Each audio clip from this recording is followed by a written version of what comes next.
Andrea, are you all set? We're all set. All right. Good evening. I'll bring the meeting of the April 19th, 2021 San Carlos Planning Commission to order. We begin with the Pledge of Allegiance. If you would please join me in the Pledge of Allegiance.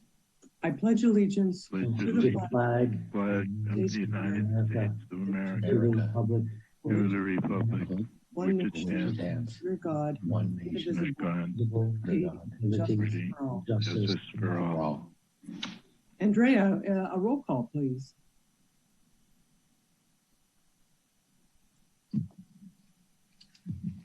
Commissioner Jacoponi? Present. Commissioner Clements is excused. Commissioner Bradley? Present. Vice Chair Roof? Present. And Chair Garvey? Present.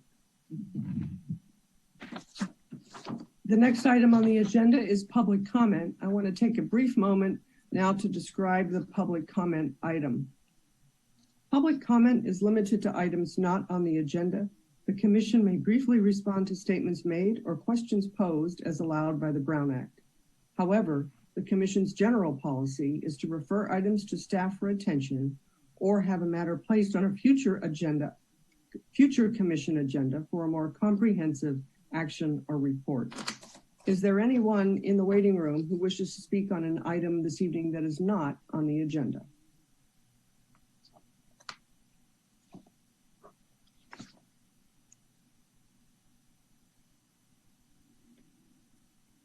I don't see anyone. Sarah, do you see anyone? Not at this time. All right, thank you. The next item on the agenda is the minutes from the March 15th, 2021 meeting. Does anyone have any changes to the minutes? No. No. Hearing none, I'd entertain a motion to approve the minutes. I move to. Go ahead.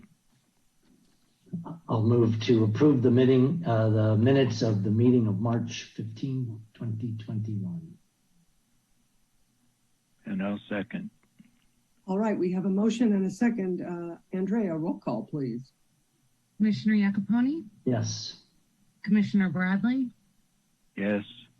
Vice Chair Roof? Yes. Chair Garvey? Yes. And Commissioner Clements? The next item on the agenda is a public hearing. I'm going to read the procedure now for a public hearing. Staff will present a report on the history, physical features, etc., on the application, followed with the staff's recommendations. The applicant will make a presentation. Thereafter, interested members of the community may speak on the proposal. When all interested parties have had an opportunity to be heard, the hearing will be closed and no further discussion from the floor can be held. The Commission will then consider the evidence and make its recommendation. If you challenge a public hearing item in court, you may be limited to raising only those issues you or someone else raised at the public hearing described in the notice, the public notice, or in written correspondence delivered to the city at or prior to the public hearing. Speakers will be called upon by the last 3 digits of their phone number and should state their names prior to addressing the Commission. This will assist staff in the preparation of the minutes. Our first item today is, our only public hearing item today is 521 Winding Way, APN 049-020-010, PLN 2019-00209. The proposed project includes design review for a new residence, a variance, a waiver, and a stream setback determination. A master development plan and lot line adjustments for 5 single-family residential lots were previously approved for this site. Does staff have a presentation? Yes, thank you. Welcome, Jacob. Good evening, Commissioners. My name is Jacob Garcia. I'm a contract associate planner in the Planning Division. The item before you this evening is a request for design review approval for a new residence at 521 Winding Way. In addition to the design review, the project also requests a waiver for overall height, a variance from the natural state, and stream setback determination. The project is located in a canyon at the existing end of Winding Way on one side and near Chesham Avenue on the other side. The parcel, highlighted in blue and yellow, is a part of a larger 3.41 acre site. The site is bordered by open space and unincorporated San Mateo County. There are several houses located uphill from the site, and this portion of the road, Winding Way, is currently under construction. The site was annexed into the city in 2009, and one of the conditions of approval tied to the annexation was to prepare and adopt a master development plan for the entire 3.41 acre site. This master plan was adopted by the City Council in September of 2018, and the adopted master development plan presents 4 of the 5 parcels designed as downhill style residences with the garage constructed at street level and the living areas of the houses located below the garage. As there's a creek at the rear of the properties, this would result in new houses being located above and away from the creek, taking access from the eastern portion of Winding Way. This remaining 5th house would be constructed as an uphill style unit, also away from the creek. The master development plan has several requirements, some of which are listed here, including a minimum lot size of 20,000 square feet, 2 paved off-site guest parking spaces. The houses are to be built in a general location as shown on the map of the master development plan. There are designated no development areas, primarily for biological and sensitive species and habitats. There are mitigation measures for those same species and habitats, and there's also a 25-foot creek setback located on each of the properties. The project site at 521 Winding Way, it's undeveloped uphill lot. The zoning is RS3 zoning. It's located in the Hillside Overlay District, also located in the Stream Development and Maintenance Overlay District. And the general plan is further zoned single family low density. This is a summary of the required and proposed development standards for 521 Winding Way. As you can see, the proposed site complies with the development standards set forth, with the exception of the overall height, natural state requirement, and stream development setback. These are the basis for the requested waiver, variance, and stream setback determinations to be discussed in the upcoming slides. Starting off first with the design review for 521 Winding Way, the applicant is requesting design review approval for a 4,453 square foot multi-level single family residence. No protected trees are requested for removal. And what you're seeing on the screen here is a street view rendering of 521 Winding Way.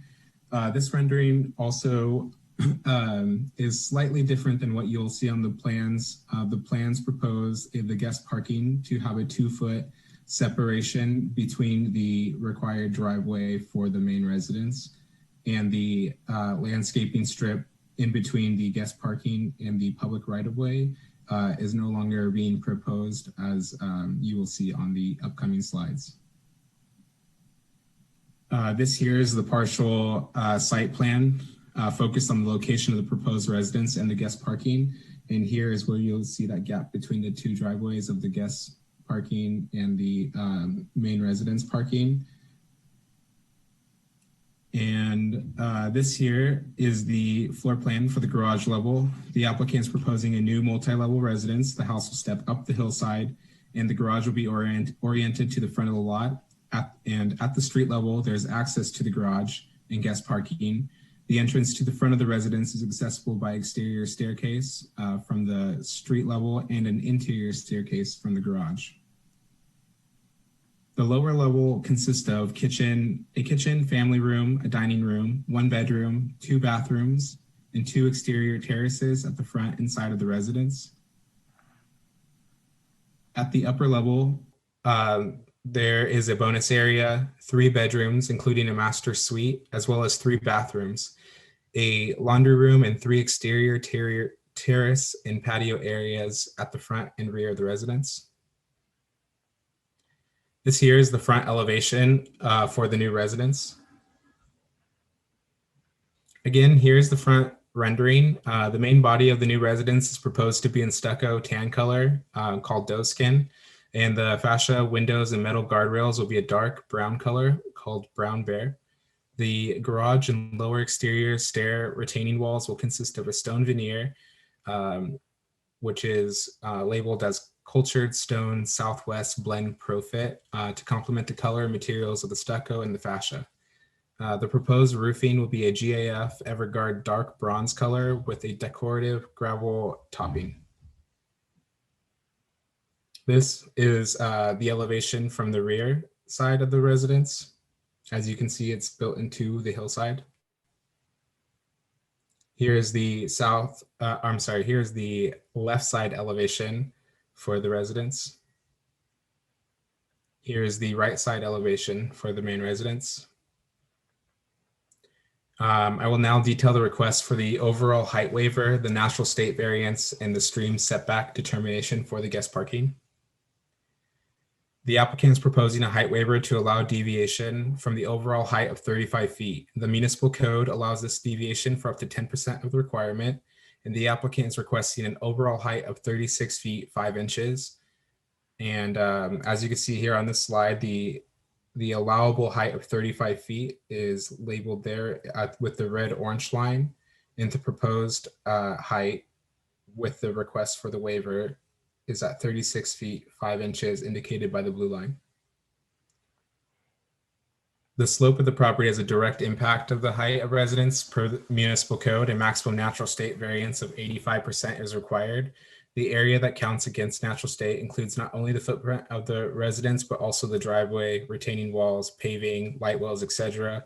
And the greater the requirement for natural state, the less allowable area for the footprint of the residence, and the more likely the height and number of stories would have to increase.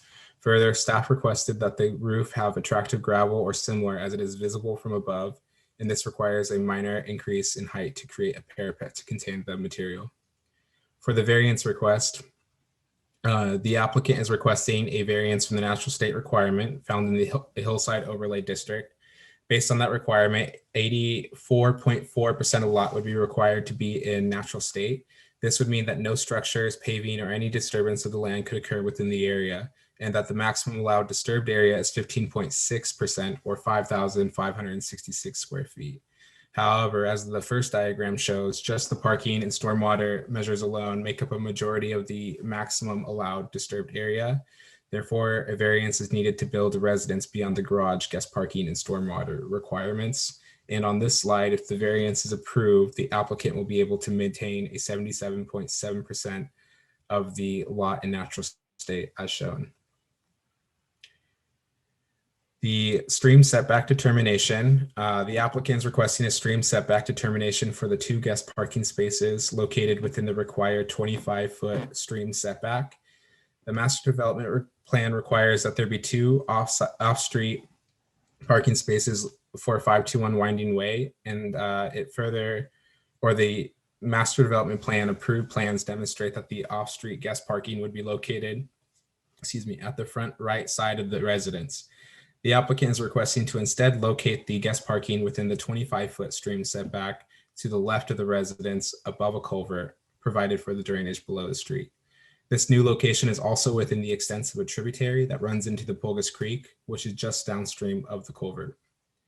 The final focused environmental impact report for the master development plan refers to this portion of the Pulgas Creek watershed as an unnamed tributary, and staff finds that the unnamed tributary, which is adjacent to the new resident and overlaps with the proposed guest parking area, to be ancillary to the Pulgas Creek and may be considered critical to the hydrologic system and ecologic function of the Pulgas Creek waterway, which is one of the 3 primary purposes of the Stream Development and Maintenance Overlay District per San Carlos Municipal Code.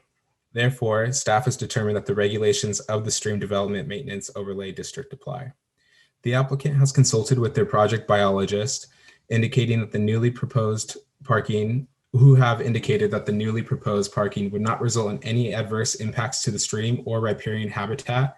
They further opine that the new location is preferred to the old as it requires less vegetation and site development to be removed, as the parking location has already been cleared of vegetation when the installation of the road and culvert occurred. The newly proposed location of the guest parking and the stream setback is also located where previous development for the Winding Way Road improvements occurred, and there would be no additional excavation in this location. Additional conditions of approval have been included from the project biologist and the city engineer, within the waiver, variance, stream setback determination, and code compliance certificate included within the staff report. Community outreach conducted by the developer and by the city. The applicant held a meeting on January 2nd, 2020 and mailed plans and information to neighbors within a 300-foot radius of the project site on December 20th, 2019. No neighbors attended the meeting and no concerns were raised regarding the new residence. The city mailed out a notice to all property owners and occupants within 300 feet of the site on April 6, 2021 to notify them of the public hearing and published a notice in the newspaper on April 8, 2021. No comments have been received to date. And if there are any questions for the staff or the applicant who's present, the Planning Commission may do so.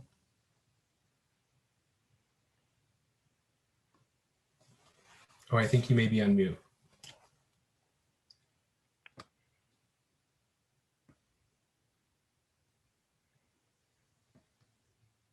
I didn't catch it. Was the applicant gonna give a presentation, or is this it? Sorry, Jacob, I was on mute.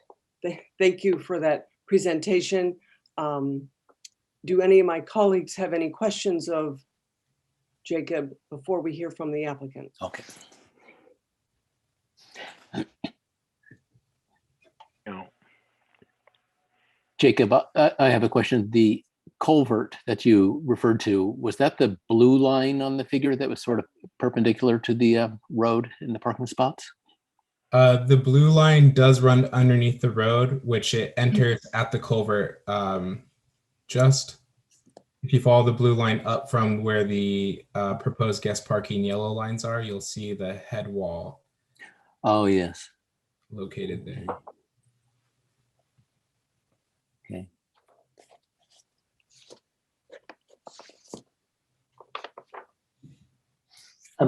Maybe a follow on, and if we could stick with that picture for just that image for just 1 minute, please. Could we go back? Yep, great. The proposed guest parking. So what is, call it downstream of the head wall, is already disturbed area then flowing into the street, correct? In other words, that blue line goes underneath the street. Yes, that is correct. Okay. And maybe just a question, the parking material, is it porous or solid, or what's planned? The city engineer has required that it's a pervious paver, and the applicant may be able to specify more clearly what they are proposing there. Pervious answers the question. Thank you. Nothing else for me. Another question on this figure. Where was the original guest parking? It was at the front of the front right of the residence where the mouse is circling now. Mm-hmm. Okay. And I see the contour lines, and then there's these sort of square boxes above where you were just circling. What do those represent? Are those contour lines, or is that something else? Like, yes, up above there. Those are And contour above. lines running up the right side of the canyon. Oh, I see. Okay.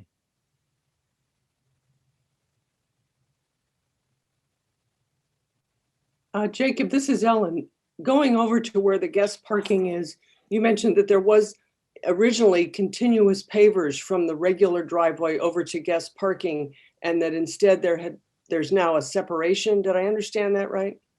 Yeah, that's correct. There was a iteration before the final iteration that represents this rendering here. But per the municipal code, there's a 2-foot landscaping strip that needs to be maintained on both sides of the driveway, the required driveway for the main residence.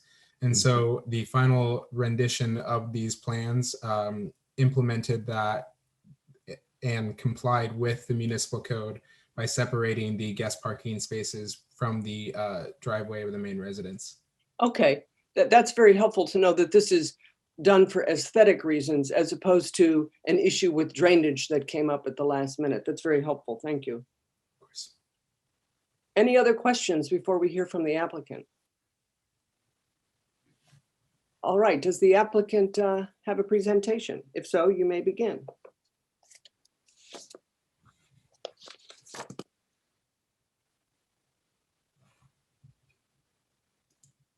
Hello.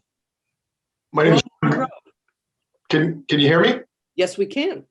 Hello, I wanted to say Jacob pretty much covered everything in his presentation, and it was very good. I want to point out that the original parking area was on the right side of the house and would require removing another 267 yards of dirt. And it would be 6 to 9 foot retaining walls for that parking space.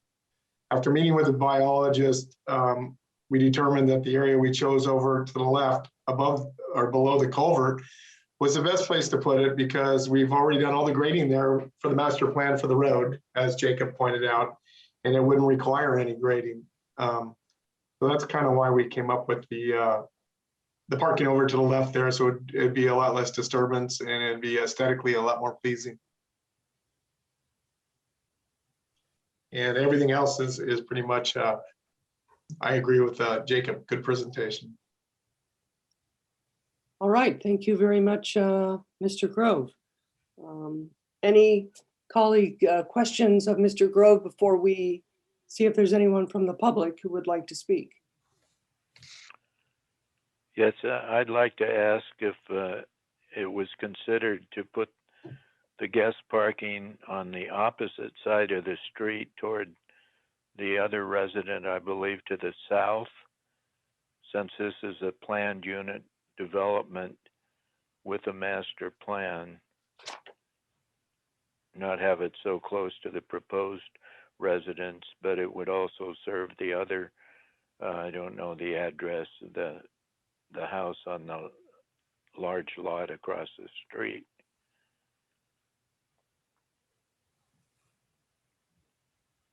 Or is it topography out? I'm looking at a little map. I can't see the contours. Through the chair, each house is required to provide 2 guest parking spaces. So all 5 houses have 2 guest parking spaces for their specific house, in addition to the required parking. So there's a total, of 10 guest parking spaces for the entire site. Thank you for that clarification, Andrea.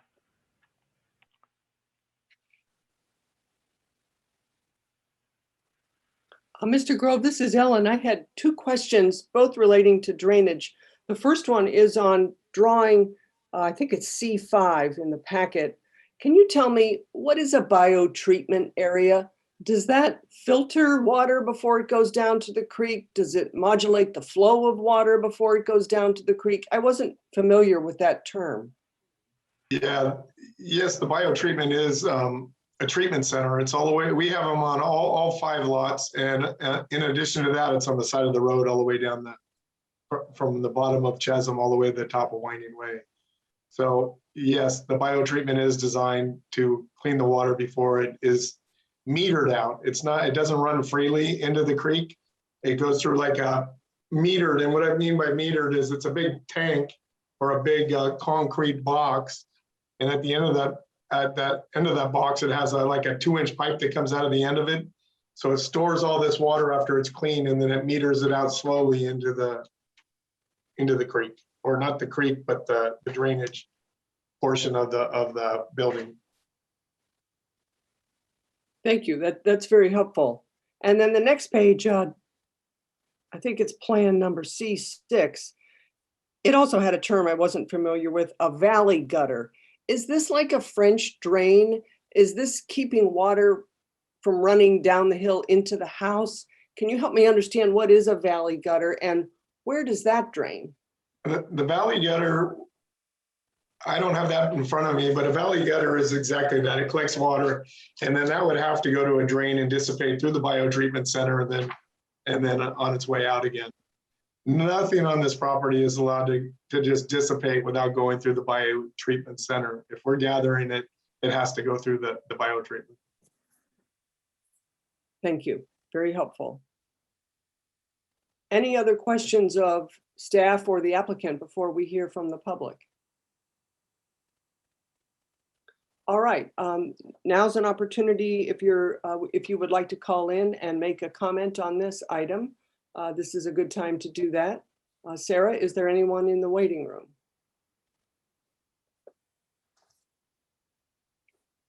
Yes.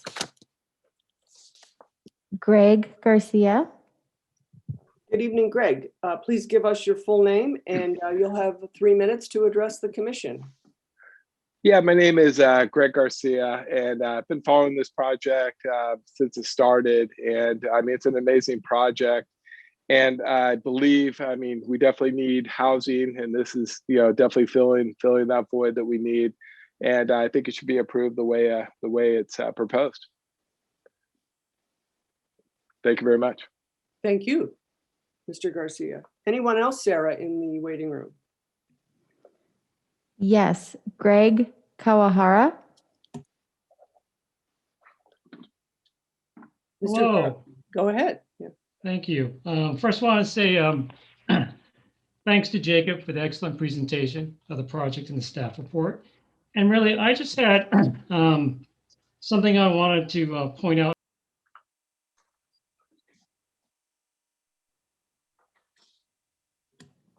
Mr. Karahara, did you go on mute? We heard you and then you cut off. I'm sorry. Can you hear me now? Yes, we Is this can. better? Yeah, much better. Thanks. What I was like to point out is item on packet page 23 of the conditions of approval. Items number 21 and 22. I think those numbers for the overall height and natural state should match those of packet page 21, items 2A and 2B. Thank you. Thank you, Mr. Kawahara. And Andre, I'll defer to staff and or the applicant to locate this discrepancy. So, go ahead. Through the chair, yes, I identified that these are inconsistent and can be updated to match the proposed height waiver as well as the variance to the natural state. Thank you for pointing that out. Yes, And thank you, Mr. Kawahara.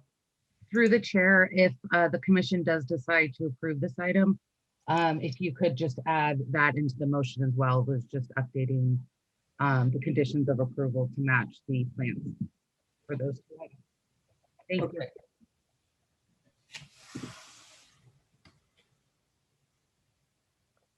Sarah, is there anyone else in the waiting room?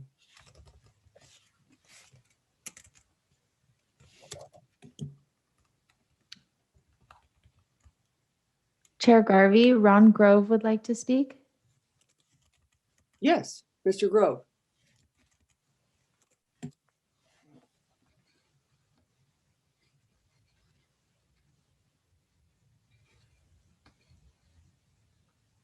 We can't hear you, Mr. Grove. Maybe you're on mute. Oh, I'm sorry.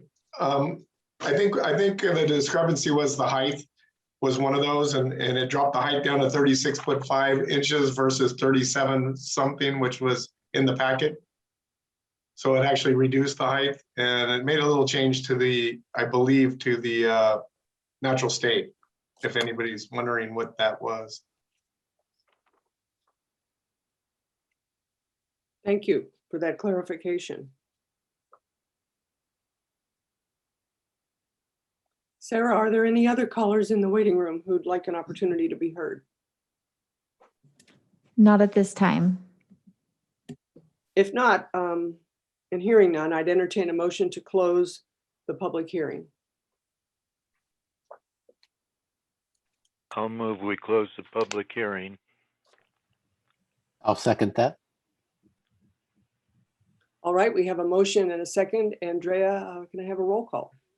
Commissioner Iacopone, Yes. Commissioner Bradley, Yes, Vice Chair Roof, Yes. and Chair Garvey. Yes. All right, we've heard from staff, the applicant, and the public. I'll now open up the meeting for discussion amongst commissioners. Who would like to start?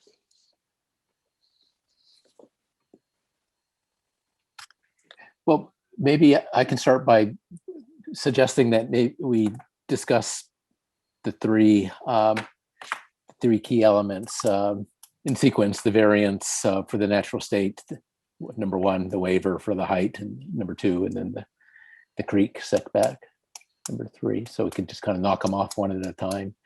But the variance for the natural state,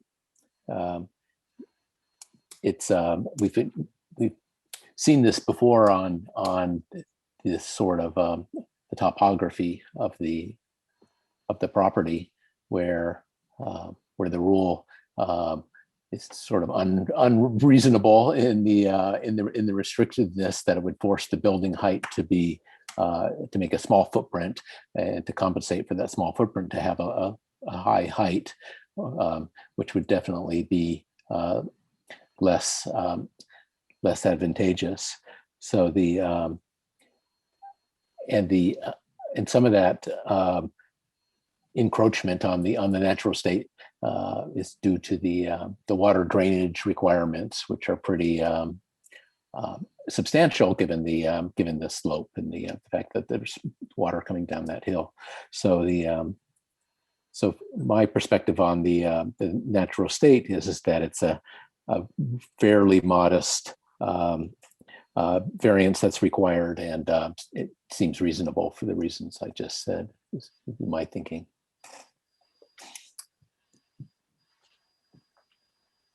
I would agree with that. I do recall this, a very similar request being made for the previous 4 properties. It's a very steep area. I did go see the area, it's been maybe 10 months now, and it is extremely steep. So I understand the request and agree that it seems modest and it seems reasonable.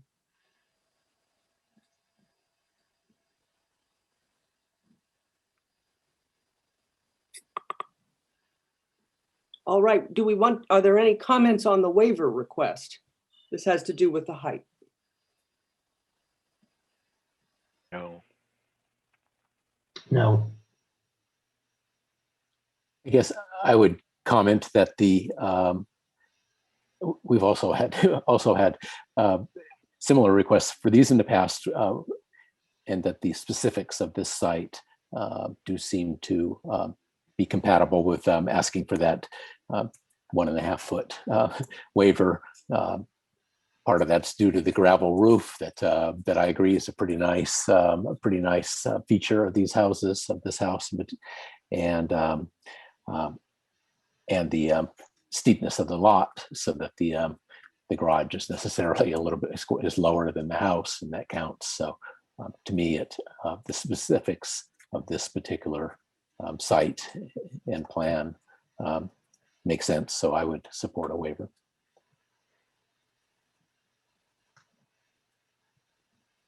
I would agree with that. I seem to remember from the previous properties, part of this additional height is there was a parapet or a little bit of a boundary around this attractive gravel, and I'm guessing that is similar for this design.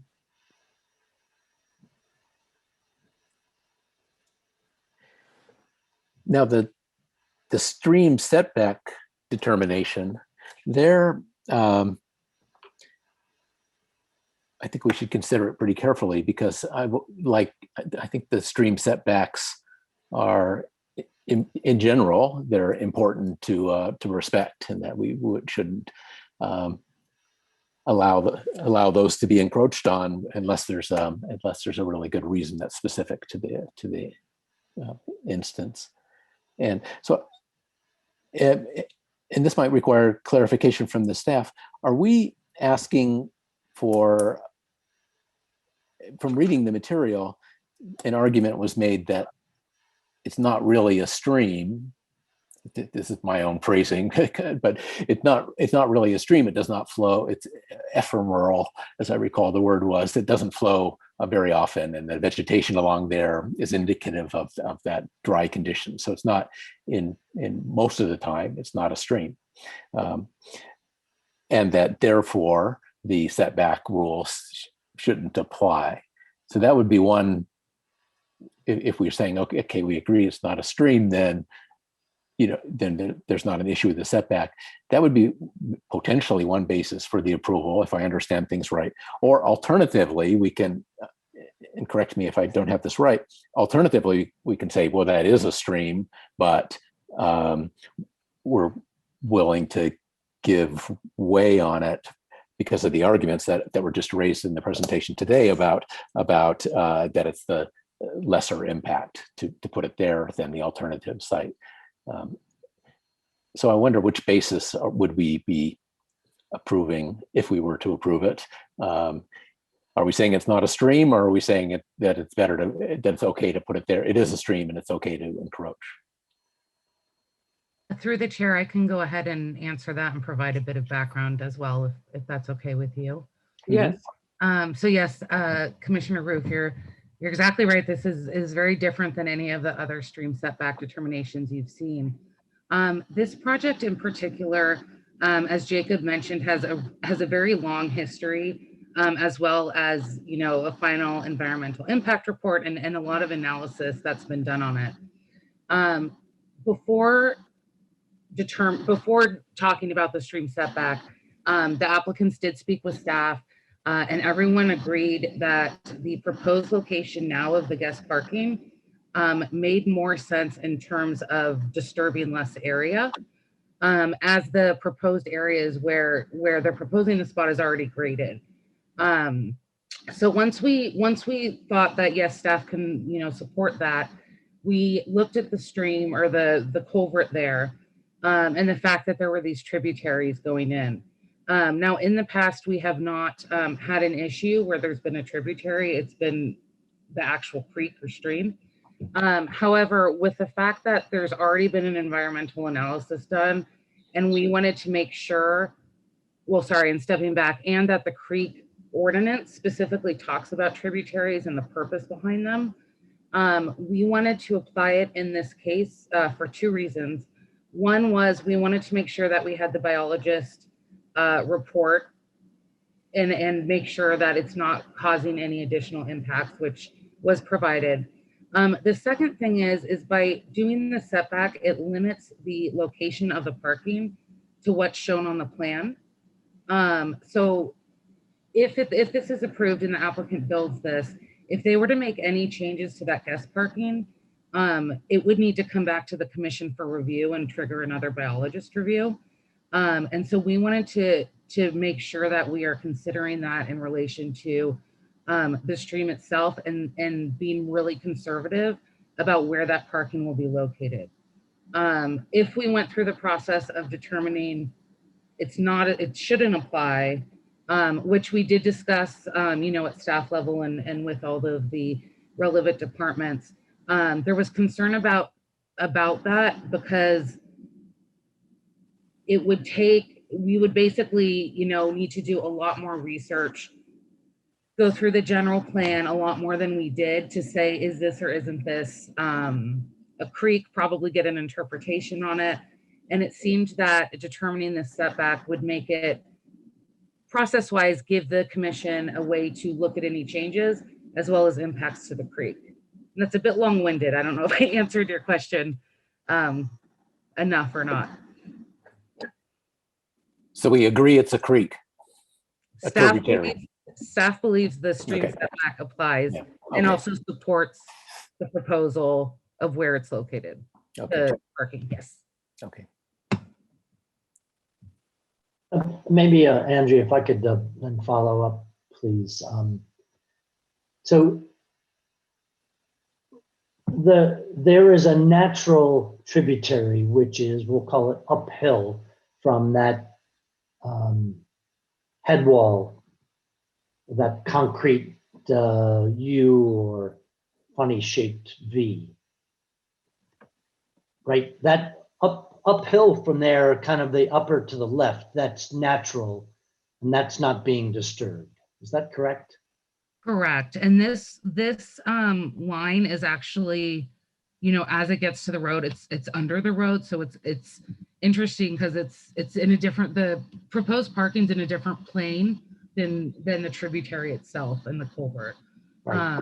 Yeah, And so this sorry, just to clarify that, to make sure I understand, when that blue line passes through that shape, whatever we call that shape, that head wall, it goes from above ground to underground. Is that right?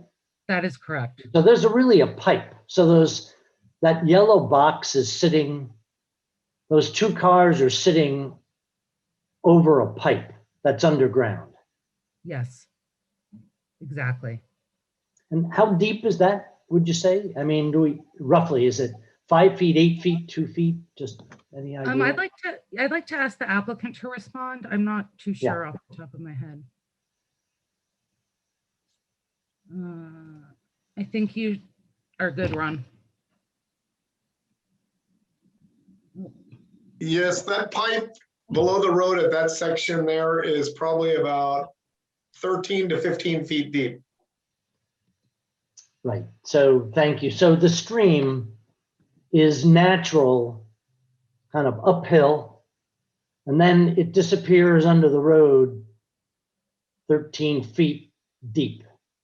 Yeah, and at the end where that arrow is now is more like 20 feet. Okay. So therefore, the cars are sitting on soil that's already been disturbed. Yes, we graded that whole thing per the master development plan and put in that head wall that's there. So everything that you see there, that off-street parking is adjacent to the road. That was all graded and that pipe was put in. That used to be about a 20-foot deep ditch of erosion from when the old pipe eroded over the years. Yeah. And we had to backfill that whole section there, build that head wall and stick the pipe in below to build that road.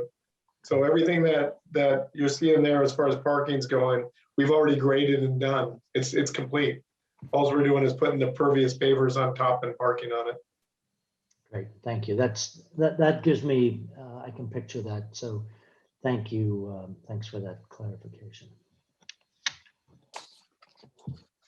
So I think then maybe, from my, I like the idea that we've already got a piece of land which has been disturbed. We're not disturbing another piece of land. We're not contributing to a further reduction in natural state, 1, and 2. While I see that the side of the cars may be, near this stream, they're actually closer to the street, and I guess anything washing off the cars would be out in the street anyway.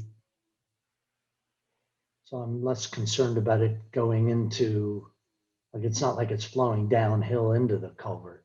So it seems like a reasonable conclusion to not disturb over on the right side and to take advantage of what sounds like it's a dirt parking lot already on the left side.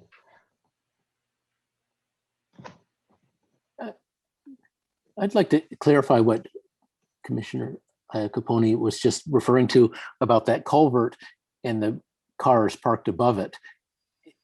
Is it possible for water to flow off of the cars in the area surrounding it, sort of the darker gray area on the figure, down the hill, up, which would be sort of up on this figure, and into that culvert? So not go through any biocontainment or not go on the street, but go directly into the stream? Or is that is there a curb or a slope that would prevent water from flowing? Where does the water that comes down on the cars go? I can answer that. Okay. Would you like me to answer it? Yes, please. Yeah, along the road, that whole road is designed with a bioswale treatment. So if you're looking at the road side of the project, that whole road slopes back towards those cars. And there's a biotreatment center that runs the whole length of that road, which is about 2,400 feet long. And so that the cars, the road is pitched back towards the street. So everything's going to that biotreatment center. the water can't go back uphill to get into that, I guess the stream you guys are, the culvert or whatever the description of that is. And it can't jump the head wall because the grade is higher on that side than the roadside. Okay, thank you for clarifying that. That's reassuring that we're not increasing the potential for pollutants to enter the stream, which is sort of the whole part of the concern here. And so, so I would tend, I am trending to thinking that, as Commissioner Iacoponi just said, that weighing the impact of the proposed location versus the impact of the alternate location in terms of all that grading that would be required, building a retaining wall, and it wouldn't look as nice. All those reasons add up pretty well for me to, I'm inclined to think this makes the most sense in providing a determination that it's okay to have the parking there. I'm in favor of that. I really like that there's no reduction in natural state. It's a beautiful area, and keeping as much of that beautiful natural state as possible is a good idea. And this parking arrangement does that. I like that.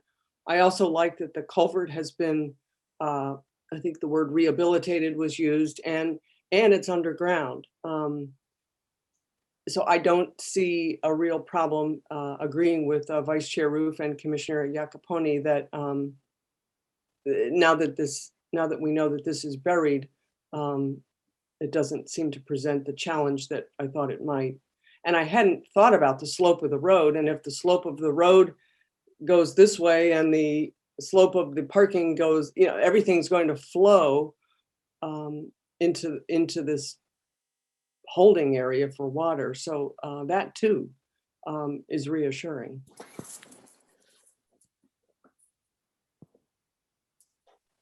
Just some basic questions for clarification. Can you tell me when the road is going to be paved, and how wide is the right of way and how wide is the pavement? Are you asking me, Ron? Yes, Ron, can you answer that? Yeah, the first 1/3 of the road we paved last Thursday. So it's paved all the way up to Kings and Queens Court, the little bypass road. That has been done. We don't want to pave the rest of the road until, of course, we get permits and we get the grading done, or we'll destroy the road. The road is 22 feet wide, including the walkway, which is strong enough to hold a fire truck. So hopefully that answered your questions. Yes, thank you very much.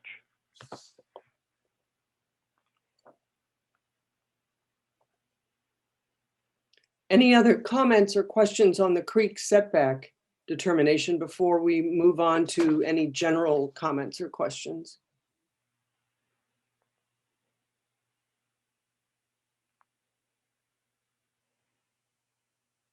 I had a general comment or a question. I thought it was a very attractive home, a beautiful design. I really liked the natural colors. I liked the natural materials. I thought the colors and materials were chosen to either blend in or enhance the beautiful natural environment that this home sits in. And I appreciated the thought that went into choosing that. I also liked that the home was going to be all electric and that the utilities were going to be undergrounded. So visually and functionally, it's going to work quite well.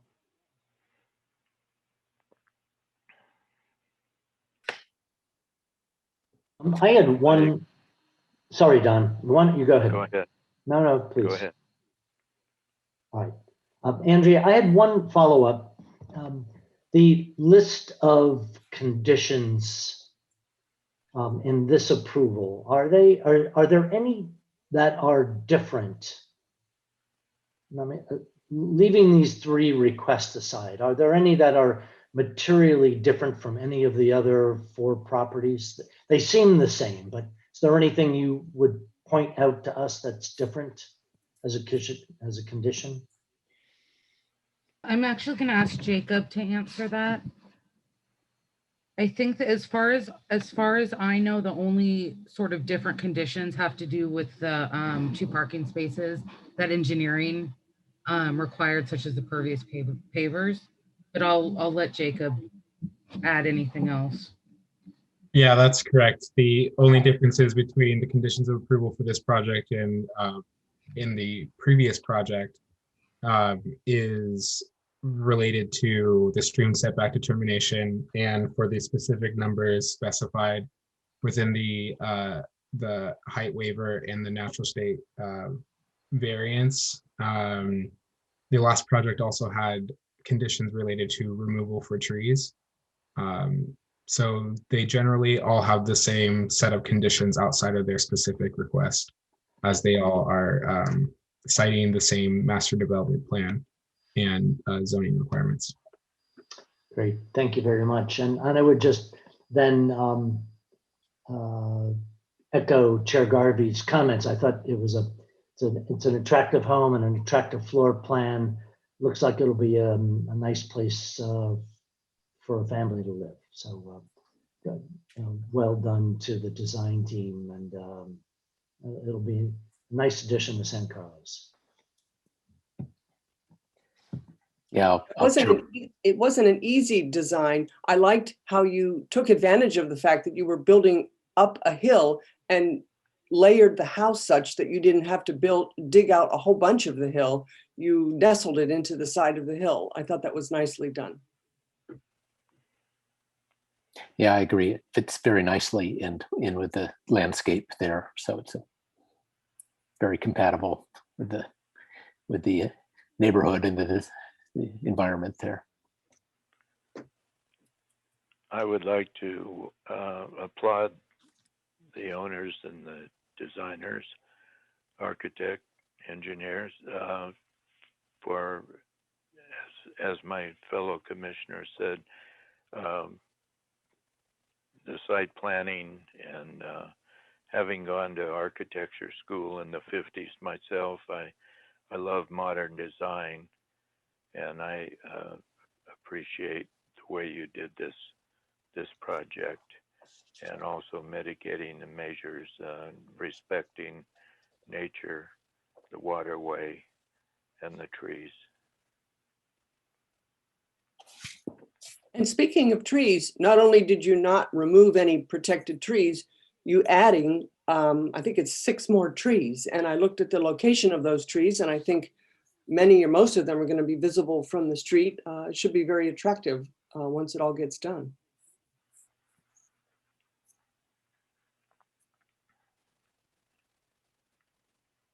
If there are no other comments, I'll entertain a motion on this issue, reminding my colleagues that we will add a phrase in here regarding to update the condition of approval to match the plan. Okay. Rhea, where do you think we ought to insert that? Well, let's see. So you could insert it at the very end of the motion with the conditions, as amended per discussion or something along those lines. And we'll know that means to correct them to match. Okay, I could read it. I move that the Planning Commission approve the code compliance certificate for a new residence, approve the waiver for overall height of the residence, a variance to exceed the natural state requirement, and the stream setback determination to allow the guest parking within the stream setback as outlined in the waiver, variance, stream setback determination, and code compliance certificate at 521 Winding Way, APN 049020010, based on the findings and for the reasons incorporated in the staff report, and as conditioned in the waiver, variance, stream setback determination, and code compliance certificate, and with the condition that the correction be made to match the condition of approval to the plans. Yeah, and you can fix the wording on my addition at the end there. But I will second that. Any discussion on the motion before we ask Andrea to call the roll? All right, Andrea, roll call, please. Commissioner Yakaponi, Yes. Commissioner Bradley, Yes. Vice Chair Roof, Yes. and Chair Garvey. Yes. All right. Thank you, everyone. I want to thank everyone from the public who called in. We appreciate that. And I want to thank Mr. Grove and his team. You've been before us, I believe, 4 times. Best of luck in getting this last phase done. And good project. That house is very attractive. Thank you very much. All right.